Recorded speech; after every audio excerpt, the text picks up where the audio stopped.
Can everybody hear me? Cool. Yes. Excellent. Excellent. And just one more check. If somebody can check if I'm in the video frame. Just perfect. Still in the video frame. Awesome. All right. Yeah. The people in the kitchen, please come on over. Yeah. Perfect. Well, hello everybody. Thank you. Hi, Andres. Everybody say hi, Andres. Hi, Andres. Hey. Awesome. Thank you so very much for coming here. The title of the event is called Advanced Visions of Paradise, which I realize is an incredibly pretentious title. Advanced is a very, very, relative term. What does it mean for something to be advanced? Of course, the claim here is advanced to, relative, maybe, to kind of the underlying zeitgeist in which we live, kind of the ideas that we tend to have, what is discussed.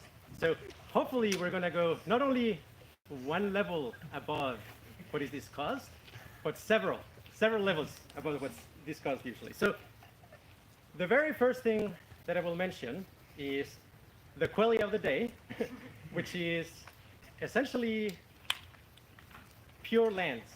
So as it turns out, there's many realms of consciousness. And a lot of them tend to believe that they are kind of the final, kind of full answer to what's going on with reality.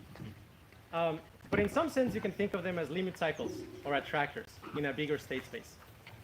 And that if you actually want to figure out what is in consciousness, you've got to be able to, in a sense, be able to disentangle yourself from the current mindset that you have. And in particular, these attractors are extraordinarily sticky. They make you think that, in a sense, you have kind of like the full picture, that you understand everything. But actually, they're sort of like echo chambers. And you don't notice that until you de-stickify yourself out of that. You know how like in insight meditation, let's say within Buddhism, there's kind of like a lot of emphasis on disidentification, right? It's kind of, I am not this pattern, I am not this feeling, I'm not this thought. And if you do that long enough, at some point you figure out that you can kind of de-stickify your sense of identity. Well, the same is true for frameworks for how we think about reality, how we think about consciousness, and how we think about paradise. So again, very arrogant, but simply the priors, is that when we ask you to imagine paradise, perhaps I would posit there's a lot of imports that come into that imagination that perhaps are really not getting at the full generality of what is possible. Can somebody take care of the talk? It's so distracting. Wait, is that?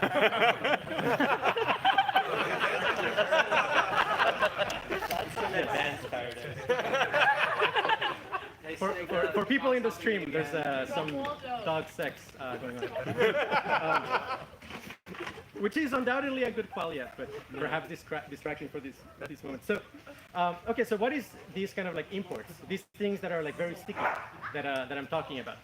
So, a very, very big frame that is going to be very helpful as we navigate these advanced visions of paradise is this concept of an aesthetic. And what is an aesthetic? Well, for the most part, one may intuitively think that it has to do with, what is your favorite color, or like maybe what is your favorite shape. But I'm here to tell you that aesthetics go much deeper.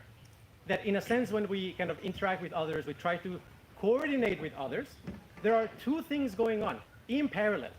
A, there is kind of the object level intellectual understanding, kind of this, semantic web on the one hand. And perhaps we may be in agreement on that. Oftentimes, like, we're pretty responsive to empirical data when it comes to that. But then there's this whole and completely different, part of our consciousness, which is the aesthetic, which is kind of this fast, parallel, immediate, very quick way of kind of doing a vibe check on a particular idea or concept or vision. And, it's trained based on our semantic web to begin with, but it can be overfitted or underfitted in a way. And a lot of kind of discussions and disagreements that exist between people, you can think of them as actually the undercurrents are differences in aesthetic. It may not be a fundamental difference. It may just be that you've been training a particular very fast parallel way of very quickly telling whether something is good or bad, and you kind of like tag it like that.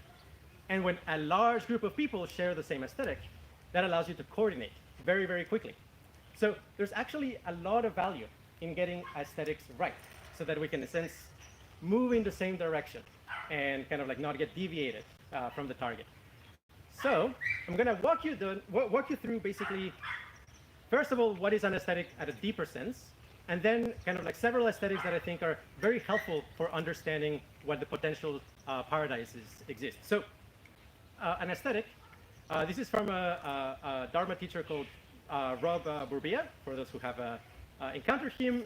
Amazing work. I recommend looking. It's called Soul Making.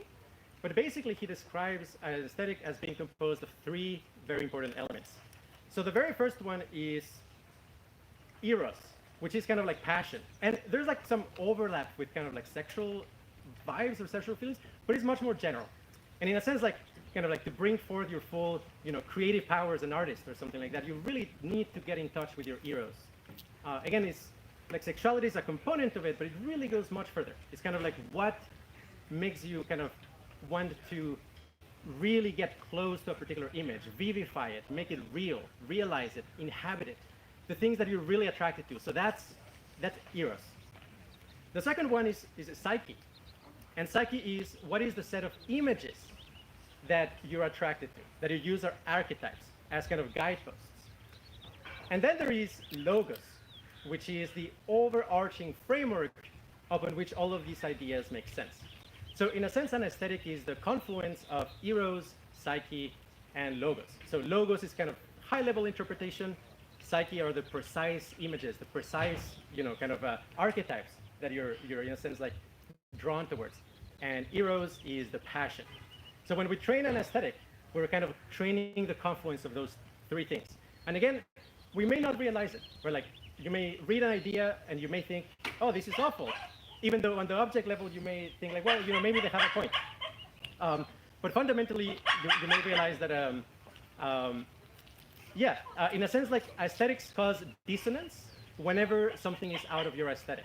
So in that sense, they can overfeed or underfeed your sense of reality. I should mention also the frameworks that I will be sharing basically is foreshadowing the QRI book, which is going to be called QRI's Guide to Super Happiness. It's going to come really soon online. And basically, that's been a huge collective effort started out in the 2020 internship cycle. So I'll just mention a couple of names of people very, very involved in this project. So like Wendy, Ellen, Hunter, Tanvi, Zoc, and Mike have, basically been instrumental in the implementation of it and even the ideation as well. And I'm mostly going to kind of like remain at the level of ideas, but also there's a lot of cool art that we can show you about this. I'll get started. So the very first vision of paradise, and we can kind of think of them as imagine like kind of a Burning Man in the future, or a Burning Man type event in the future called, something like the Super Happiness Festival or something like that. So I'm walking you through various camps that exist in that hypothetical festival. Well, maybe we can make it in the future. So the very first one is Camp Hedonism. So Camp Hedonism is, to be happy, you should find the things that make you happy and do them. And the truth is that, this strategy is oftentimes completely, underutilized. A lot of people actually have a sense, that if they were more outgoing, were to go to certain parties, like read particular books, they were to kind of like implement the things that they know they enjoy, their life would actually become significantly better. So it's kind of like this sense of find what is good and then go for it. And I mean, ultimately, a lot of the things that we enjoy are like things that come across as very superficial, from like hanging out with very beautiful people to eating very tasty food, love making, or even, tasting high quality perfumes or something like that. So, and for sure, this plays a very important role from kind of a big picture perspective. It makes a lot of sense that we should, in a sense, engage in very pleasurable activities and research that on its own. The big problem, though, is that Camp Hedonism is not really aware of hedonic adaptation, which is that we have a lot of negative feedback mechanisms in our nervous system that basically prevent us from being happy all the time. This is why, something like methamphetamine is not a particularly clever, happiness solution. It will work for a little bit, but then it's mostly a net negative. The same with, pretty much any hard substance, and the same with something like sex or something like that. So basically, camp hedonism is a wonderful aesthetic when you're underdoing it. But of course, there's a way of overdoing it, and we should avoid that. And the corresponding, maybe Buddhist realm of the dark side of camp hedonism might be what's called hungry ghost consciousness. And hungry ghost consciousness is basically this feeling of, I need a little bit more. I'm just not quite satisfied. You had like 2 beers. It's not enough. You feel like you need a third one, or something of that sort generalized. And Romeo might describe it as kind of like, in hungry ghost consciousness, you always feel that you need 50% more to be fully happy. I need like a house that is 50% larger.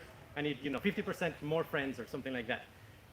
Which is, of course, a delusion, right? Like actually is just hedonic adaptation, right? Like you actually don't need it. You're probably just overdoing it at that point. So what is there to do to overcome the limitations of camp hedonism? Well, second aesthetic will be camp psychiatry. And there's actually quite a few advantages to camp psychiatry, which is that they truly understand this concept of area under the curve. That the point of super happiness is to be super happy for as long as possible, in a way. You're not only kind of like short bursts of happiness and then kind of like a lot of time of misery. That doesn't seem like a good, good final outcome. Ideally, we want something that's kind of like steady. Sure, we might want to have like a few amazing peak experiences here and there, but the idea is that the baseline should be good. And a lot of kind of the design philosophy of, for example, SSRIs or, like classical antidepressant, cyclic antidepressants and so on, is kind of this, hey, you won't feel it immediately, but maybe in 3 weeks or so, you will start to notice a subtle change, and maybe, over the course of a couple months, your baseline will readjust. Now, SSRIs have a lot to be, left to be desired. Like, they're not ideal. They kind of cause a lot of emotional blunting. They're not necessarily like hedonic tone enhancers as such, but I think like the philosophy is very worthwhile. And if we work to kind of like be serious about, for example, exploring things such as like, very, very, very, good substances for the long term, imagine something like Sasha Shulgin, but for kind of like long-acting, like tolerance-defeating substances. Something that, for example, you take every day and you don't feel it until after 3 weeks, but it makes you feel like MDMA all the time, and maybe there's like hundreds of molecules like that, just completely unexplored. So this aesthetic is very, very beneficial. The other thing is economies of scale. One thing is to ask a friend for advice because you had a breakup or something like that. Another thing is to ask somebody who's a specialist. And there is really an advantage to kind of like somebody who's been training for years in cases like yours, so they can very quickly identify what is kind of like where do you fit, so they can, in a sense, approach it that way. The dark side of this, from the kind of like Buddhist realm's point of view, is that at least in the current zeitgeist, camp psychiatry tends to push you toward animal realm, which is they try to normalize you, in a sense, make you a normal kind of contributing member of society, but not necessarily caring about like whether you're experiencing deep, rich, meaningful life. It's kind of like just, hey, are you able to show up for work and do the bare minimum kind of thing? And yes, SSRIs, are kind of optimized for that purpose, but obviously they're missing, the juice of life. And like, that is not something to be taken lightly. So what is there to do about that? Well, the third aesthetic is Camp Wholesome. And Camp Wholesome is really beautiful. So I might describe it as, hearts, maybe even, rainbows. Basically taking love very seriously. And one thing is to, for example, do kind of like a loving kindness exercise every once in a while. Another thing is to take it very seriously. Maybe like 1 hour a day for a month and see where that takes you. See what kind of unravelings in your psychology and emotional self does that cause. And the truth is that love is extremely powerful. It's drastically underestimated. In the sense that like, if you cultivated these like, beautiful states of consciousness, generally speaking, they will make you more socially competent. Generally speaking, they will make you much happier. In a sense, will drastically reduce your inner dissonance. And for example, maybe instrumental in treating trauma or like chronic stress. In that if you can bring a powerful loving kindness metronome that literally, in a sense, sends within your world simulation waves of energy that distress your organism. And it's a slow process at first, but it really picks up after a while. And that is beautiful. So one of the core insights of Camp Wholesome is listen to your body. And that's something that camp psychiatry doesn't have. You know, you take a drug your psychiatrist prescribes you, and 1 week later you say, I don't feel the benefits, feel a lot of nausea, I feel weird, kind of have insomnia or something like that. They will generally tell you like, oh, that's just like normal, just keep taking it for a while and like, it will normalize or something like that. Whereas the Camp Wholesome is like, no, from the moment you introduce something into your body, be very cognizant in how it actually feels, because that feeling will actually be established further and further over time. So, kind of like the side effects of psychiatric drugs, to some extent, are the main effects of psychiatric drugs. You shouldn't call them side effects. You should call them the effects of the substance. So Camp Wholesome really knows that. Camp Wholesome also is aware of the fact that harmony really plays a key role in happiness, in a very literal sense. Kind of like if you investigate kind of states of loving kindness or the more advanced kind of Brahma Viharas, the divine sublime emotions, you will notice that there is a kind of relationship in your energy body that is quite similar to, for example, an orchestra playing a very beautiful song. And that, states of, unpleasant emotions quite literally have kind of an isomorphism towards very, minor keys in music or something like that. And that a lot of kind of like Camp Wholesome is to figure out the way to kind of like arrange your environment and yourself such that you're staying in a harmonic state. So that's beautiful, severely underutilized, for sure. But there is a dark side to Camp Wholesome, and it's very important that we are aware of it.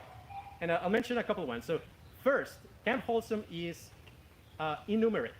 Like, you can't really process numbers and quantities very well, mostly because you're optimizing for local harmony. Very different than optimizing for global harmony. Something kind of like the jump between traditional charity and effective altruism, you cannot do it if you're only in Camp Wholesome. I've never seen it happen. Basically, groups of Camp Wholesome people are very happy, but they're stuck in a local maxima 99.9% of the time. Worse, they think that's the right thing to do, and that there's like nothing else that we should do. It's also oftentimes dissonant with things that are like how things work and are pragmatic, simply because they don't fit the aesthetic. They're like very dissonant with the aesthetic. And because the divine emotions really feel like they're coming from, an external divine reality, when you experience dissonance from the point of view of Camp Wholesome, you literally think of it as this is against the divine, which is false. It's not true. It's an illusion caused by the harmony and disharmony of your experience.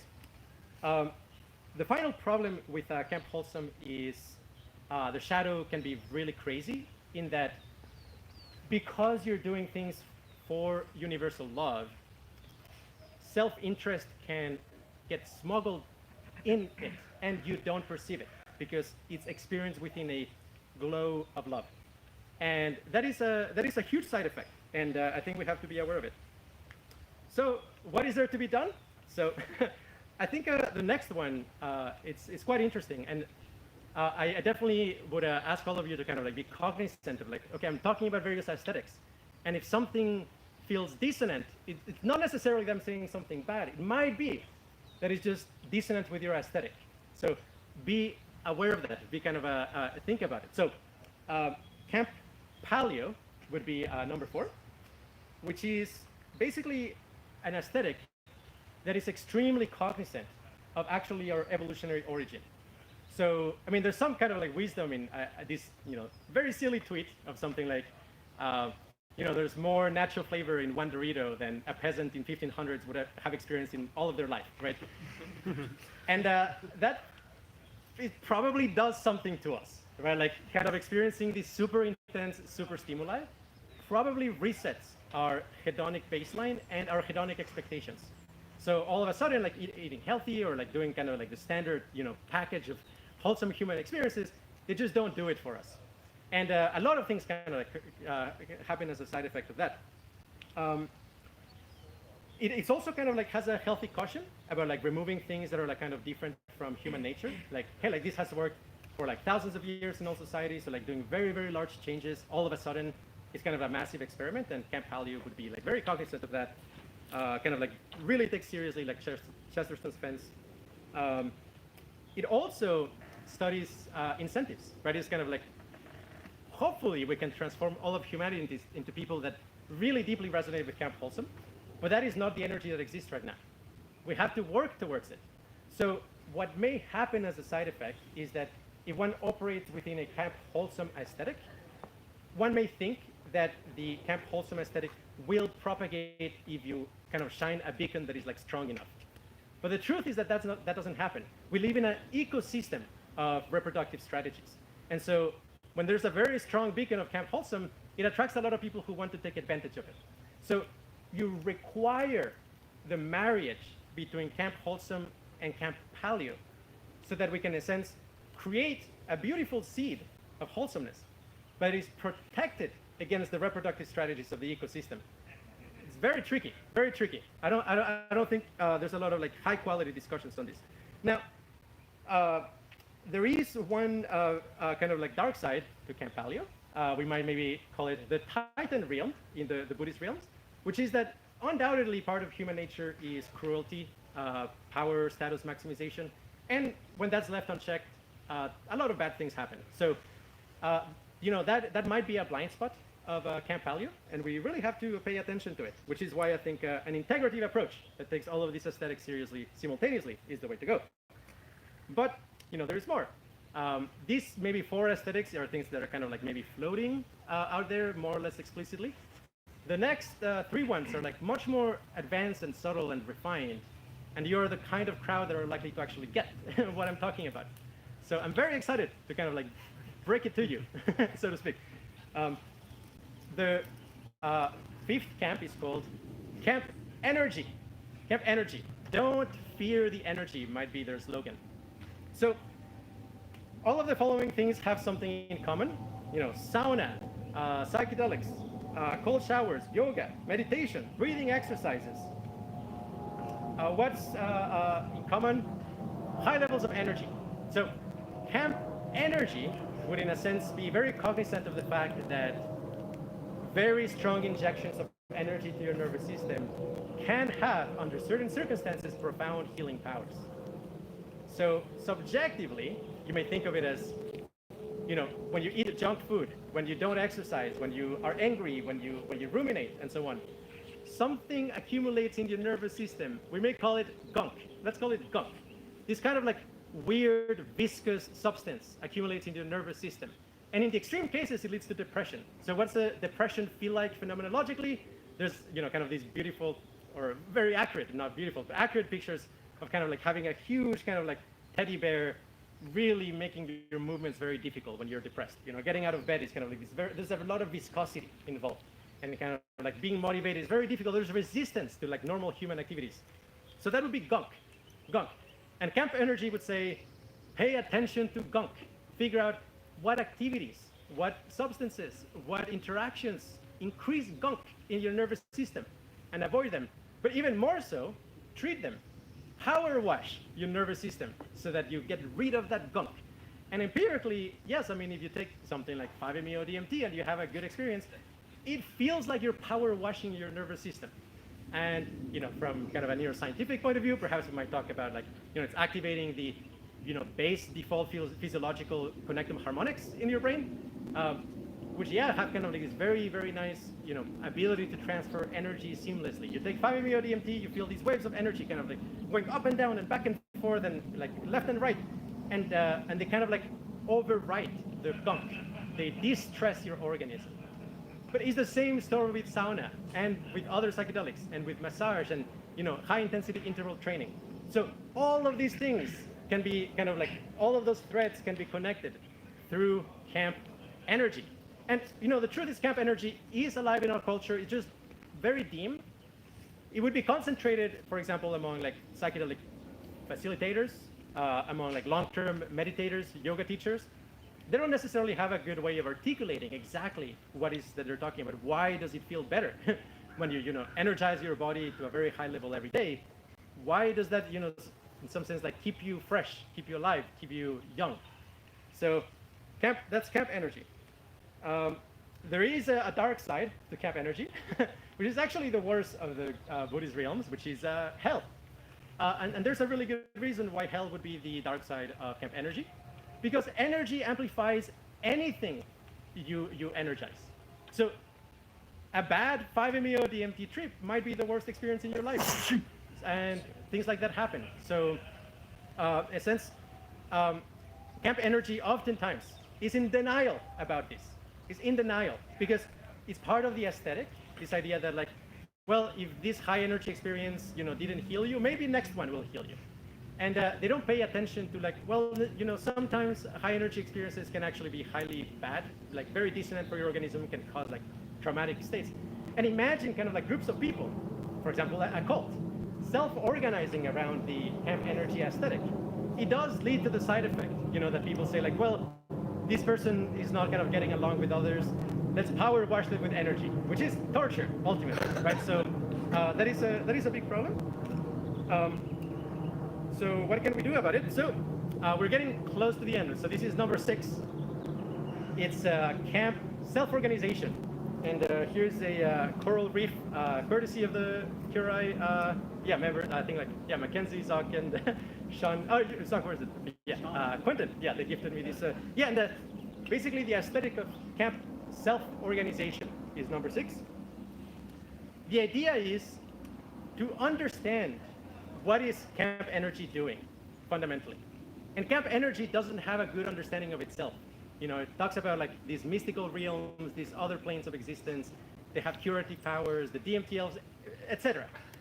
Camp self-organization says, hold on a second, that those are annealing effects. Like the point is not actually the high energy. The point is actually how, as you cool down, you can settle in a lower energy state that is essentially a more consonant or more symmetrical higher valence configuration. So camp self-organization considers camp energy a special case, and it generalizes it. And essentially what it looks for is the creation of a periodic table of self-organizing principles. And at that point, I think it's a completely radical transformation of how you judge whether things are good or bad. Because you're not going to judge them in terms of like whether they follow your top-down aesthetic or not. You're going to judge them pragmatically on if you repeat this kind of like modular behavior over and over, what are the emergent behaviors that arise? It's kind of like, don't judge an ant colony based on what a single ant does, judge it on the empirical effect that having thousands and thousands of ants together generates. And oftentimes, low-level things that maybe locally they seem unpleasant or out of the aesthetic, collectively they might create beautiful things. We just don't know. And likewise, things that sound good, kind of like white lies that we tell ourselves that yes, if we could tile the world with this kind of emotion, everything would be fine, oftentimes lead to complete disasters because they don't scale up. They don't work as self-organizing principles. So it requires us to actually be radically open-minded, that locally it may look very weird, but then you have to think what happens when you scale it up. And there's things that exist in the research community that would be kind of like in the camp self-organization. I would mention, for example, the free energy principle is definitely in that space.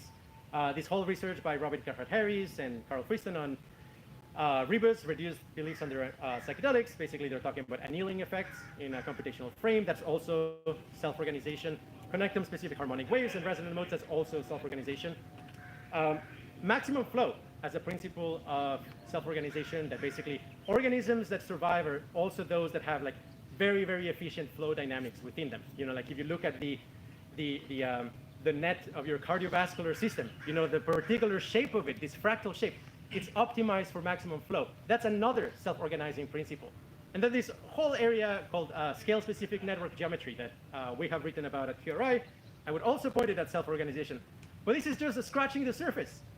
We really should be thinking of a periodic table of self-organizing principles and thinking about like in what way they might influence our states of consciousness. There is a dark side to this. It's not as bad as the other dark sides, actually. It's very mild relative to it, but you may not notice it. That's the problem. And this would be correspondingly the human realm in Buddhism, which is this intense desire to understand everything. And once you understand it, you close yourself off to mystery. You become proud about your understanding. So I can absolutely imagine if you have kind of a very strong self-organization aesthetic, you will, over time, in a sense, think that you understand reality fully because you have this periodic table of self-organizing principles. And that closes you off to the mystery of reality. And the truth is that, yeah, we're only scratching the surface. I really doubt even within our lifetime we will really understand the deeper mysteries. There's some really, really strange stuff in reality. Like, why is there something rather than nothing? You know, we shouldn't close ourselves up to that kind of a mystery. And that leads us to Camp 7. So, connecting it to Pure Land Buddhism and kind of like this state of consciousness that is not stuck in any of the realms. It's de-stickified. Recognize them as particular corners in the state space, attractors or limit cycles, you know, echo chambers or mirror rooms, and recognizes that if you want to see the entire picture, you have to be able to disentangle yourself, disembed yourself from an aesthetic, and in a sense, not identify with it, be able to see them as objects of your experience. So you can do aesthetic alloys of experience. So you combine, you pick and choose the various parts of these aesthetics to create something new, something more complete, more expanded, and you always, always leave room for mystery. A couple core ideas from Camp number 7, and it's called Camp Paradise Engineering. And here the T-shirt, also courtesy of the QRI team, terraform Earth. This idea that, yeah, I mean, why should we terraform Mars if, you know, Earth is still full of suffering? Clearly, there's some things we should do here before. And this is the Tower of Paradise Engineering as kind of a North Star. So again, when you think of, okay, what kind of vision of Paradise Engineering QRI is cultivating, realize that it's none of the low-dimensional visions that you will encounter in society. That is specifically part of the aesthetic is this de-stickification, this disembedding from other aesthetics and looking at them as states of consciousness rather than, you know, marrying a particular aesthetic. So a couple of very, very core ideas here. One is consciousness versus replicators. So in many aesthetics, especially more mainstream aesthetics, not necessarily these ones, there is a notion of the good and the bad. You know, the good people and the bad people, and that a lot of what it's about, like the self-organizing effect of aesthetics, is about gathering a bunch of good people to go and defeat the bad people. So that is a very unhealthy way of approaching reality. Why? Because fundamentally, all there is consciousness and replicators, basically patterns of replication that use consciousness for their purposes. And now us, that we're awakening to the reality of consciousness, and that actually the value of reality comes from states of consciousness. And by doing that, we're actually able to, perhaps within this evolutionary window that we have, be able to, in a sense, rebel against the Darwinian order and understand that we have a chance of bootstrapping a generally consciousness-centric understanding of reality and way of self-organizing.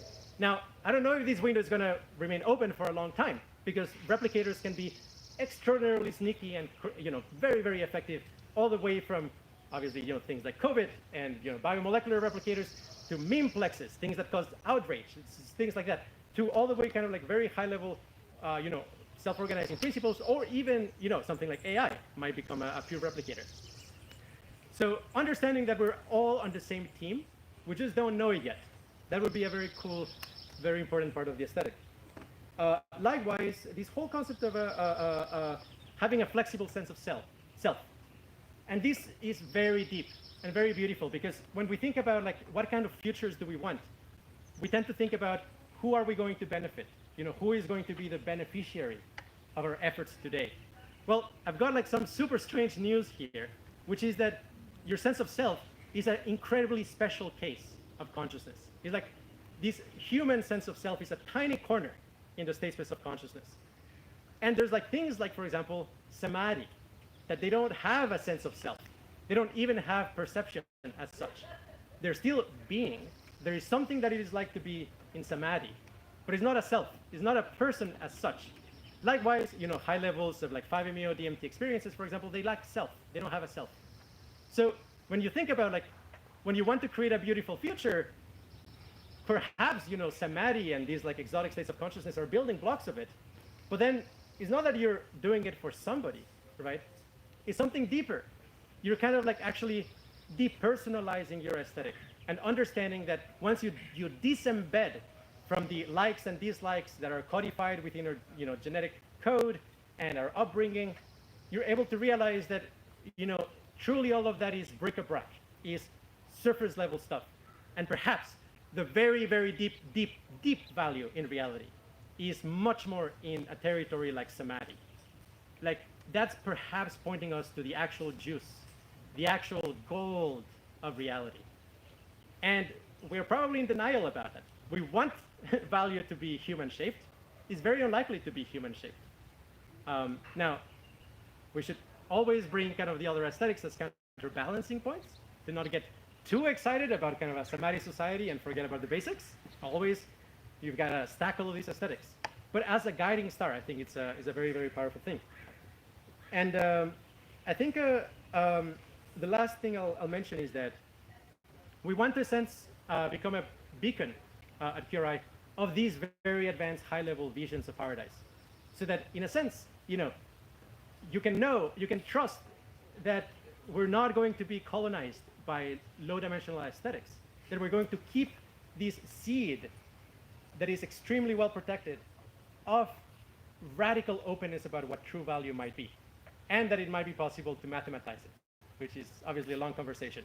But with that, the last thing I'll mention is, all the members of QRI, if they want to stand up so we can see them, and all of you, maybe if you can mention your name. Yep. Clinton? Sean? Mackenzie. Lois. Zach. Romeo. And so we are basically starting a fundraiser so that we can test the symmetry theory of valence, identify whether samadhi has the signatures of positive valence similar to other exotic states of consciousness. So if you have people who might perhaps want to donate to QRI to do this research, please get in touch. Also, if you know or you happen to be a genius, if you know geniuses, send them our way. We want to collaborate with geniuses.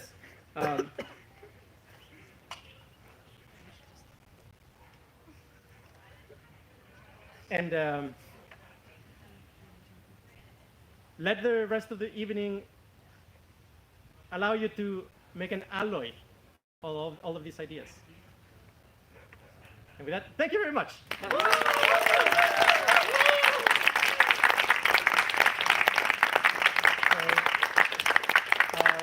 We have roughly 10 minutes for Q&A, and then we will do a very brief meditation, and then off you go. Okay, yes.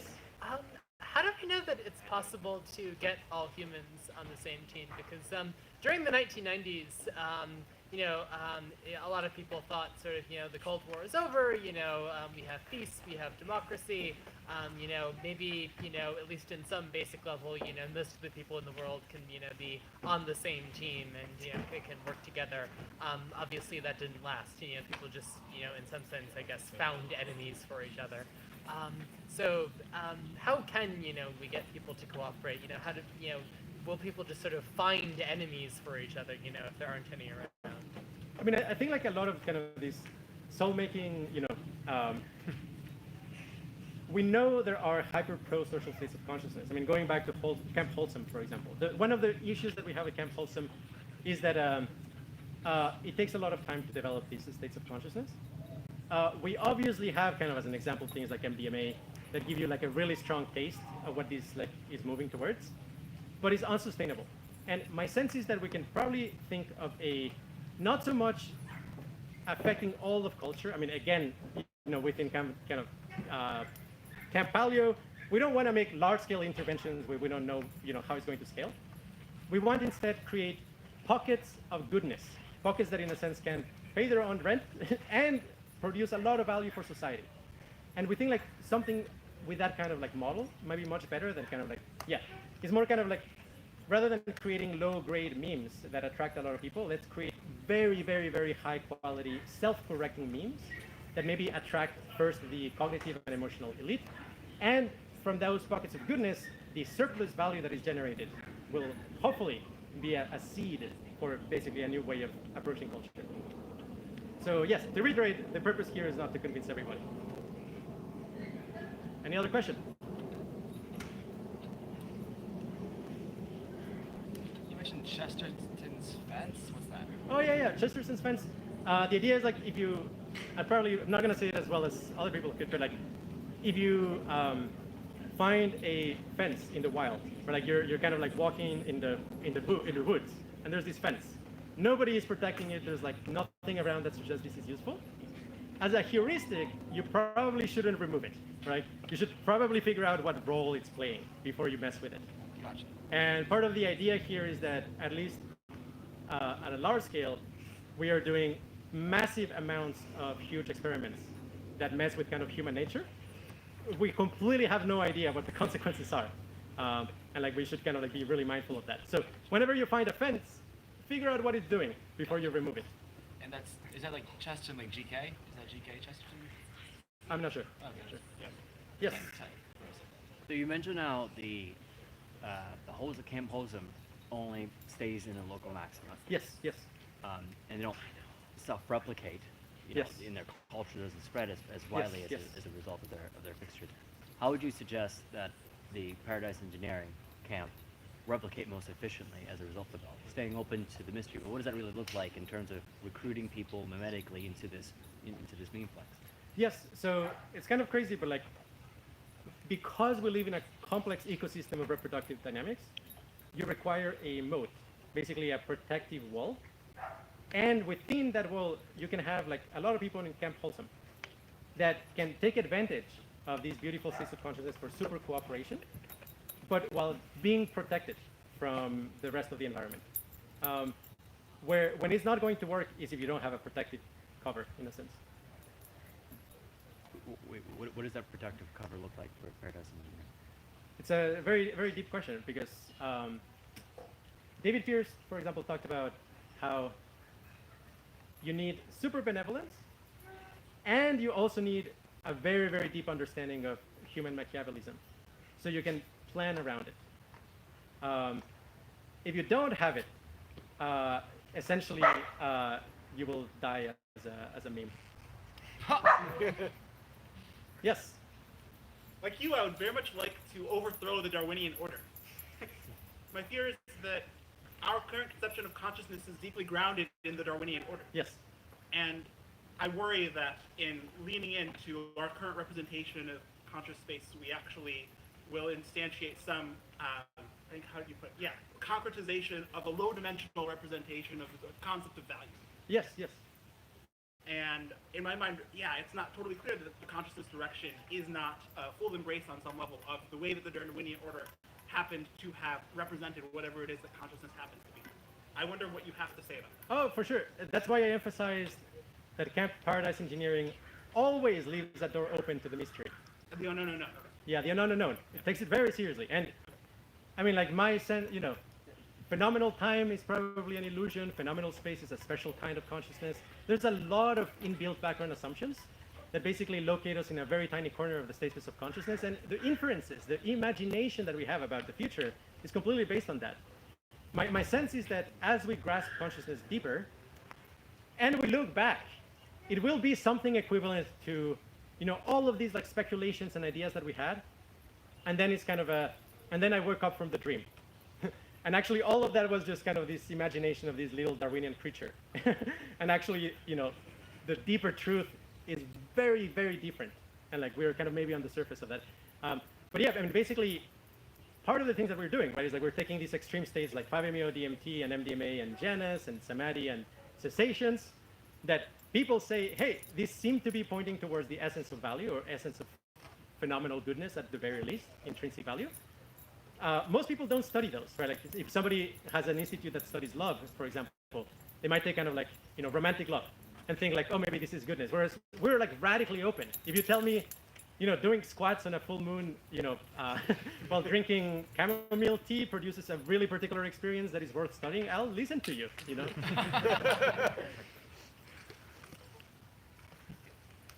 Yes. Do you think you're trying to catalog the different aesthetics here, or like other aesthetics sounds like they're unexplored. And is it like a pyramid going up, or are there, overlapping multifaceted interactions between them that are worth studying? There are interactive, multifaceted interactions between them, and this actually would be like already like pretty rarefied aesthetics in that, like, I mean, maybe except like camp hedonism, but like if you sample the general population, people are not thinking in these aesthetics. Within this kind of like mapping, I would say that thinking of it as a progression is very helpful, because in a sense, like, they are organized in such a way that, like, once you have mastered all of the ones below, unlocking your next kind of like area of growth by trying to understand the next one is very, very helpful. That said, you could probably just like jump straight to camp self-organization and derive a lot of value from that. But I do suspect, for example, if you're in camp Wholesome and you jump to like camp self-organization, you will be missing some critical insights from camp paleo and camp energy. So I do think it makes sense to think of it as kind of a course or something. Okay, and you think these are like individual aesthetics, they're not like emergent phenomena or something like No, that? they are emergent phenomena. And like, as I mentioned, like a lot of human aesthetics, if you dig deep into them, they actually are incoherent, because all of the elements that show that they're incoherent are never present simultaneously. And if you point out that they're incoherent, that causes dissonance, and they might hit you for it. So in practice, yeah, aesthetics are much more like, what do I need to believe so that others like me, type of thing. Yeah. And you reminded me, I mean, something I wanted to mention is that there's like this very big difference between negative and positive views, negative and positive views of the future, or visions of the future. And this is a play of word, because you might think like a negative view of the future is, a dystopia. But I'm using the word negative in the same sense as, for example, you're seeing whether you have a disease and the test comes negative. So a negative view of the future is saying, I want that the future doesn't have X, or like X is like ultimate badness. And of course, different aesthetics will codify what is ultimate badness as something very different, But that's kind of insane, right? Like defining what should reality be just based on the absence of something.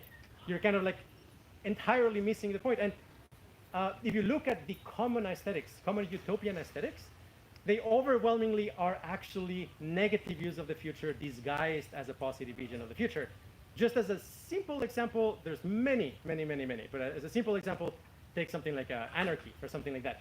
It's like, oh, paradise is the absence of, governmental control or something like that. Well, you just told me something you don't like, right? Like, you're not telling me what value is. You're not exploring that. And my claim is that 99% of aesthetics of the future are all negative visions of the future. And what we need is more positive visions of the future. Hey! All right, 2 more questions, and then we'll break it down. Yes, Andre. I find it hard to understand and make sense of many of the things you said. So, or even parse some of them. So is there like an introductory way to get, I mean, that happens with like advanced math too, right? And you need like a lot of training and a path there. So is there like an equivalent here? Yeah, so, I mean, first of all, the book that we're going to publish, definitely would recommend that.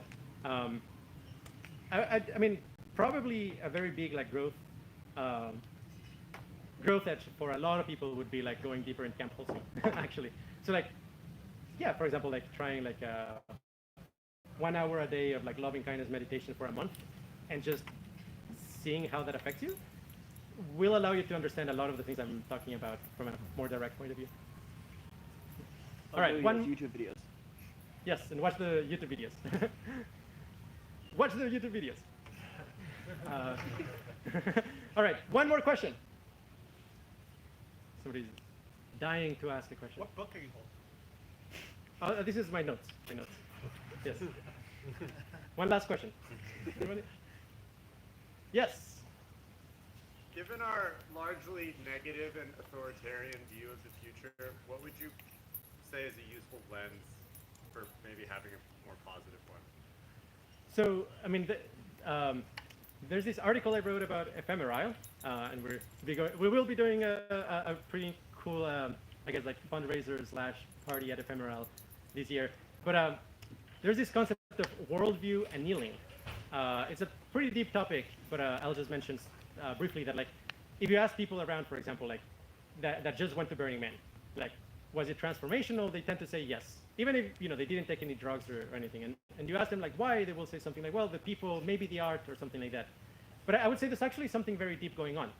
Essentially, novelty triggers high energy, so that would be kind of a camp energy. And when you have like a lot of novelty that is positive valence consistently throughout a week, that essentially melts a lot of your preconceptions of reality and society and how things work. So, I mean, yes, if you work in a corporate environment, for 20 years, you will be extremely jaded about human nature, right? You'll think like, oh, it's all office politics, it's all of this, like there's nothing good. But then you go to Burning Man for 1 week, and there's like some kind of crazy resetting of priors of like what humans are capable of.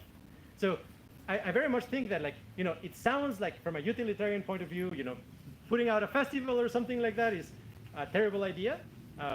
But I actually think that creating these pockets of goodness and open-mindedness they're investing. You're investing in consciousness, really. You're investing in like generating these new perspectives and kind of creating a new collective aesthetic. So to some extent, it would be create super, super, super high quality, high levels of aesthetics, new events that actually go into this. And as legalization of psychedelics become a thing, I do think kind of like organizing, for example, like retreats for visual artists and mathematicians and physicists to like map out those spaces, and in a sense like seeing in what way they can be recruited for computational and intrinsic purposes. I very much anticipate a boom of novel aesthetics, a Cambrian explosion, if you will, of aesthetics. And so be sure to participate on that. All right. Thank you, everybody. And now, thank you.